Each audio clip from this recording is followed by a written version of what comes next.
안녕하십니까, 박정호입니다. 모처럼 저희 박정호TV 또 가동하기 시작했습니다. 가끔 저에게 왜 매주 올라오던 게 안 올라오느냐 이렇게 우려하고 또 걱정하시는 분들도 계신데요. 그런 걱정 너무 저희에게는 큰 응원이 됩니다. 그런데 저희가 가끔 못 올릴 때는요, 저희 기획자이신 PD님이 와병 중이실 때가 많습니다. 요즘 몸이 좀 안 좋으신 데가 있어서 그런 거니까요, 잠시 가동 중단됐다가 또 다시 시작하는 거는 그런 소소한 이유 때문이지, 저희 이거 재밌게 하고 있으니까요, 걱정하지 마시고요. 자, 우리 기획자님 쾌유를 빕니다. 자, 다시 한번 또 그럼 박정호TV 오늘 주제 시작해 보도록 하겠습니다. 요즘 제가 여기저기 특강을 많이 다니다 보면요, 저한테 제일 많이 물어보는 것 중에 하나가 바로 부동산입니다. 그런데 이분들이 저에게 어디 기사를 봤더니 어느 동네도 어떻게 떨어졌다고 하네요. 어느 기사를 봤더니 저희 동네인데 얼마 떨어졌다라고 하는데, 저나 제 주변에는 그렇게 매물을 내놓은 적이 없는데 그건 또 뭔가요? 이러한 여러 신문 내용에서 부동산 최근 추세라든가 시세에 대한 내용들이 나온 걸 보고 그걸 어떻게 받아들여야 되는지, 아니면 그걸 봤는데 있는 그대로 믿어야 되는지, 이러한 것들에 대한 질문이 제일 많았습니다. 그래서 오늘 주제는 부동산과 관련된 언론 보도 얼마까지 믿어야 되느냐라는 주제를 가지고 한번 말씀드려 볼까 합니다.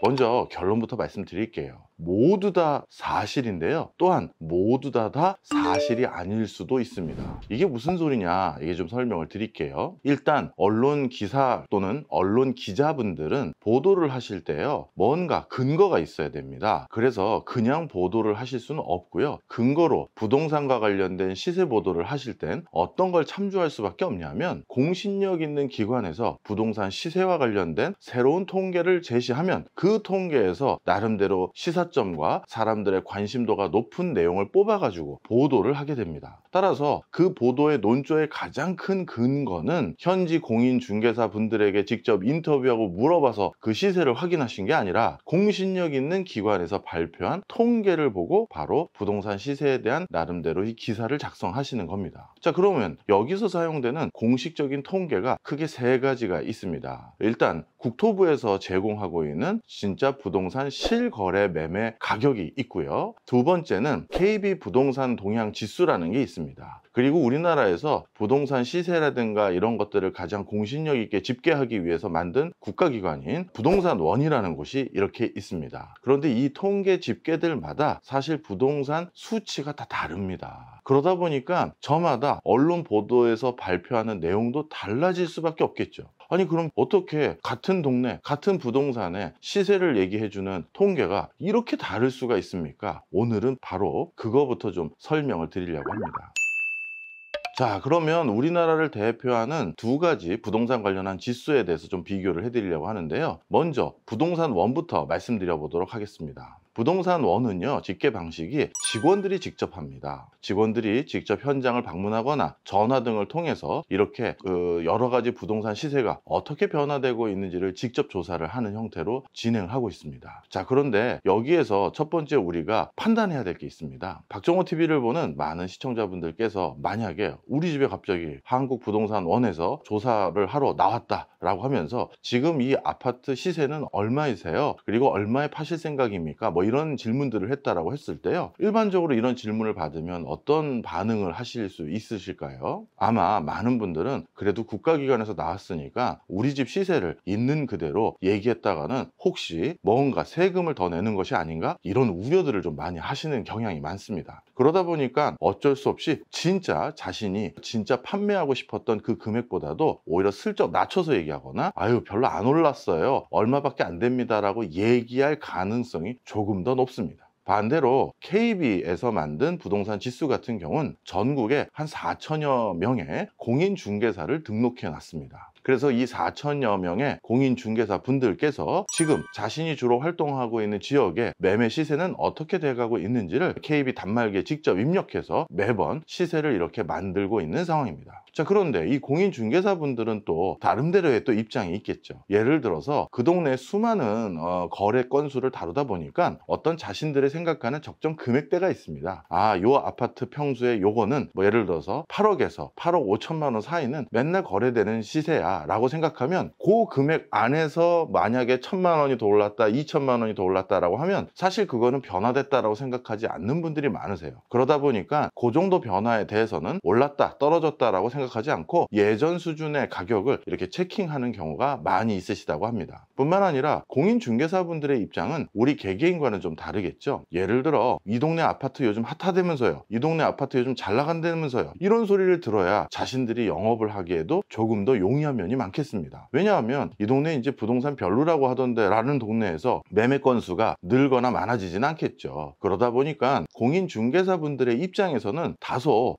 실제 매매 거래되는 수준에 비해서 조금 더 긍정적인 시그널들을 더 많이 포착하고 더 많이 확대 해석해서 그거를 반영할 개연성이 높은 겁니다. 그러다 보니까 이렇게 조사 주체가 누구인지에 따라서 실제 거기에서 나오는 답변의 흐름이 조금 달라질 요인이 분명히 존재합니다. 그 다음에 한국부동산원과 KB는 이러한 부동산 지수를 집계하는 목적이 좀 상이합니다. 그렇기 때문에 이 두 지수가 상이한 목적으로 돼 있다는 점 때문에 우리가 또 기억해야 될 게 있는데요. 먼저 설명을 드리면 한국부동산원은 말 그대로 우리나라 전반적인 부동산의 상황에 대해서 모니터하기 위한, 즉 국가기관다운 목표를 가지고 있습니다. 따라서 실제 거래 건수가 많던 적던 간에 우리나라 전 국토에 있는 전반적인 부동산 시세를 취합하고자 하는 욕구가 강하겠죠. 그러다 보니까 단순히 특별시라든가 광역시 같이 핫한 동네들 말고도 다양한 시, 군 단위에서 일어나는 부동산 시세에 대해서도 똑같이 동일한 기회비용을 들여서 이렇게 모니터를 하고 있습니다. 하지만 KB는 좀 다릅니다. KB는 어떠냐? KB에서 이렇게 부동산 지수를 발표하는데 가장 큰 이유 중에 하나는 자신들이 주택담보대출이라든가 부동산을 바탕으로 한 금융상품을 만들 때 바로 이 지수를 사용한다고 합니다. 그런데 KB 입장에서는 그렇다면 당연히 담보력이 크거나 사람들이 주택담보대출을 많이 받거나 아니면 시세가 급변해서 뭔가 금융상품으로서의 전환도 용이한 그런 부분에 대한 모니터에 좀 더 가중치를 두겠죠. 그렇다면 반대로 저 지방에 있는 시군 지역 같은 경우는 실질적으로 KB의 고객들이 많지도 않고요. 그런 시군 같은 경우는 주로 농협을 주 거래 은행으로 하시는 분들이 거의 90% 이상이거든요. 그러다 보니까 이렇게 KB 같은 경우는 시군 단위의 모니터하는 숫자보다도 거래 건수가 많은, 인구 밀도가 높은 지역을 중심으로 조금 더 많은 조사 횟수와 조사 인원을 투입하고 있는 것으로 알고 있습니다. 그러다 보니까 이러한 집계 목적에 따라서 좀 차이가 있다 보니 자연스럽게 변동성의 부분에서도 차이가 날 수밖에 없습니다. KB 같은 경우는 당연히 부동산 주택담보대출의 민감도가 높은 지역인 서울이나 광역시 부분의 조사 인원이 많다 보니까 KB 지수는 서울이 가장 가격 변동성이 크게 집계가 되고요. 그 다음이 수도권, 그 다음이 지방입니다. 그런데 부동산원 같은 경우는 오히려 지방의 거래 건수를 동일한 비중으로 조사를 하다 보니까 지방에서 거래된 것에 대한 변동성이 오히려 더 크고 서울과 수도권이 그보다 약한 것으로 집계되는 경우가 많습니다. 이런 것들은 바로 조사의 목적이 어디에 있느냐에 따라서 두 부동산 가격 통계 지수가 차이가 있는 것이죠. 마지막으로 또 기억해야 될 게 하나 있는데요. 바로 뭐냐 하면 이 샘플에 대한 부분입니다. 사실 KB 같은 경우는 3만 가구 이상을 표본으로 추출해서 그걸 통해서 집계를 하다 보니까 샘플 수는 상당히 많은 편입니다. 이와 반대로 부동산원 같은 경우는요, 한 2년 전으로 제가 기억하는데요, 그동안 한국부동산원에서 표본으로 집계했던 샘플이 9,000개 정도밖에 안 되다 보니까 실제 가격 현장의 흐름을 파악하지 못한다라는 지적들을 많이 받게 됐습니다. 9,000개 가까운 것도 물론 한국부동산원의 직원들이 전부 조사한다는 건 정말 만만치 않은 일일 겁니다.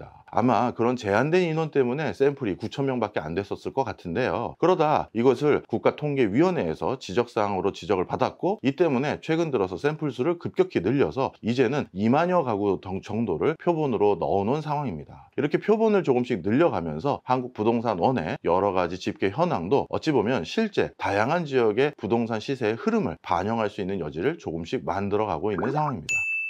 자, 이렇게 조사 방법과 조사 샘플의 수, 그리고 조사의 목적, 이런 게 다르기 때문에 각각의 부동산 통계가 다 다른 것입니다. 그리고 또 한 가지 특이한 점이 있는데요. 한국부동산원 같은 경우는 주간 동향을 보고하는 지수가 있고요. 월간 동향을 보고하는 지수가 있습니다. 그런데 특이한 점이 있어요. 주간 부동산 가격 지수가 예를 들어 0.1%포인트 올랐다. 그래서 5주 올랐다라고 하면 그럼 합계가 월간은 0.5%포인트 오른 걸로 집계가 돼야 되잖아요. 그런데 주간 동향에서 나온 이 흐름과 월간 동향에서 나온 흐름이 전혀 맞지가 않는 경우가 많습니다. 아니, 어떻게 주간의 합계가 월간이 안 되는 이유는 뭔가요? 이거 역시도 표본이 다르기 때문인데요. 우리가 한국부동산원 같은 경우 주간 동향에서는 아파트만 집계를 합니다. 왜냐하면 주 단위로 거래 빈도수가 많은 것은 아파트이기 때문에, 그래서 그런 실시간적인 동향을 파악하기 위해서 아파트만 조사를 하고요. 월간에서는 아파트뿐만 아니라 다세대 주택, 연립 등 다양한 주거 형태들이 모두 포함이 되어 있습니다. 그러다 보니까 월간의 상승률과 아니면 변동폭과 주간의 변동폭이 다를 수밖에 없는 것이고요. 또 한 가지 안타까운 것은 월간에 집계하고 있는 아파트 표본과 주간에 집계하고 있는 아파트 표본도 이게 딱 맞지는 않습니다. 그러다 보니까 그 같은 아파트가 일부 포함이 되어 있다 하더라도, 종류가 똑같은 주거 형태인 아파트가 똑같이 포함되어 있다 하더라도 그것마저도 다른 표본을 사용하다 보니까 주간과 월간이 맞지 않는 경우가 많은 것이죠. 자, 그렇다면 지금까지 설명드린 내용들을 바탕으로 이제 한 가지 이해하실 수 있습니다. 바로 뭐죠? 아니, 신문 기사마다 다른 형태로 우리 동네 부동산 또는 서울의 부동산 흐름을 조망하고 설명하고 있는데, 이건 어떻게 된 것이냐? 바로 그 언론에서 차용하고 있는 근거들이 다른 부동산 지수들을 사용하고 있기 때문이고, 그러면 그 부동산 지수는 다 잘못된 거냐? 아니고요. 다 부동산 지수가 만들어진 방법이 다 다르기 때문에 바로 이런 것들을 해석하는데 우리 스스로 유의해 가면서 그런 걸 바라봐야 된다는 게 중요한 관건입니다. 그리고 마지막으로 말씀드릴 게, 국토부에서 이제 몇 해 전부터 실시하고 있는 전국 실거래 매매 가격에 대한 사이트가 있습니다. 이거는 실제 매매 가격이 얼마로 이루어져 있는지만 바탕으로 집계를 하는 것이거든요. 자, 그런데 이건 어떻게 집계하느냐? 실제 공인중개사 분이 어떤 공인중개업을 하고 나서 거래가 이루어지면 그거를 신고하도록 되어 있습니다. 바로 이 신고 금액들을 바탕으로 취합한 게 실거래 가격 지수입니다. 자, 그런데 이 실거래가가 당연히 제일 믿을 수 있는 근거입니다. 그건 분명한 사실이에요. 실제 누가 거기에 얼만큼 사고 팔았으니까요. 자, 그런데 이 실거래가도 전부 100% 있는 그대로 사용할 수는 없습니다. 여러 방법이 있는데요. 그 중에서 직관적으로 가장 쉽게 이해하실 수 있는 방법 하나만 말씀드리면, 중위값 모델 같은 거를 제일 흔히 사용하는 방법 중에 하나인데요. 예를 들어 같은 아파트 동에 같은 모델의 같은 평수를 5건이 거래가 되면 이 5건 중에서 가격이 비싼 2건과 가격이 싼 2건을 빼고 가운데 거만 실거래 가격으로 모니터해서 지수화하는 것이 제일 적합합니다. 왜 그럴까요? 밑에 2건은 아버지가 자녀에게 증여를 하기 위해서 편법 증여 수단으로 싸게 매도를 했을 수도 있는 것이고요. 반대로 비싸게 사는 것은 자식이 사업 자금이 떨어져서 너무 힘들어하는데 아버지가 그 사업 자금을 조금 보내주려고 했는데 이것도 증여가 되거든요. 그래서 자식이 가지고 있는 아파트를 아빠가 비싸게 사주는 이런 경우도 가능하겠죠. 그러다 보니까 이상 가격이라고 볼 수가 있기 때문에 실거래 가격 중에서도 가운데 가격만 사용하는 것이 통계 여러 기법 중에 그런 기법도 있다는 겁니다. 그래서 실거래 가격이라고 또 무조건 믿을 수 없다라는 것이죠. 자, 그러면 교수님, 일단 알았습니다. 그나마 그래도 저희들은 따라가야 될 게 우리 동네 내가 생각하는 진짜 사고자 하는 그 아파트의 실거래가를 보긴 봐야 되네요. 그것도 5건 중에 가운데 건을 바탕으로 발표하거나 이런 집계된 것만 보면 되겠네요. 근데 문제가 있죠. 요즘같이 부동산 경기가 크게 떨어지는 경우에는 좀처럼 실거래가 일어나지가 않습니다. 지금처럼 역대 서울의 아파트 거래가 급격히 줄어든 적은 단 한 번도 없다 해도 과언이 아닐 정도거든요. 그러다 보니까 어떤 아파트는 아예 실거래 근거가 없기 때문에 실거래 가격으로는 내가 사고자 하는 그 동네의 정확한 시세를 확인하기가 어려운 부분이 있는 것입니다. 바로 그 때문에 국토부에서는 실거래 가격이라는 요것만 가지고 부동산과 관련된 시세를 동향을 확인하는 것이 아니라 산하기관인 부동산원까지 도가면서 별도의 표본을 추출해 가면서 이렇게 별도의 부동산 동향을 확인하고 있는 상황입니다. 자, 어찌 보면 제가 서두에 말씀드렸던 내용 이제 감이 오시죠? 모든 신문 기사 내용이 다 맞기도 하지만 모든 신문 기사 내용이 다 맞지 않는 얘기일 수도 있다는 게 바로 이런 통계적인 한계와 그리고 통계적인 기법의 차이 때문이다, 이렇게 보시면 되겠습니다.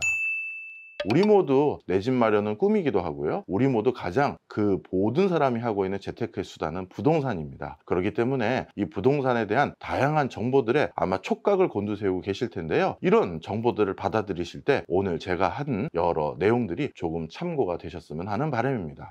이런 학술적인 내용도 좀 도움되실 것 같으면 제가 언제든지 더 만들어서 가져오도록 하겠습니다. 감사합니다.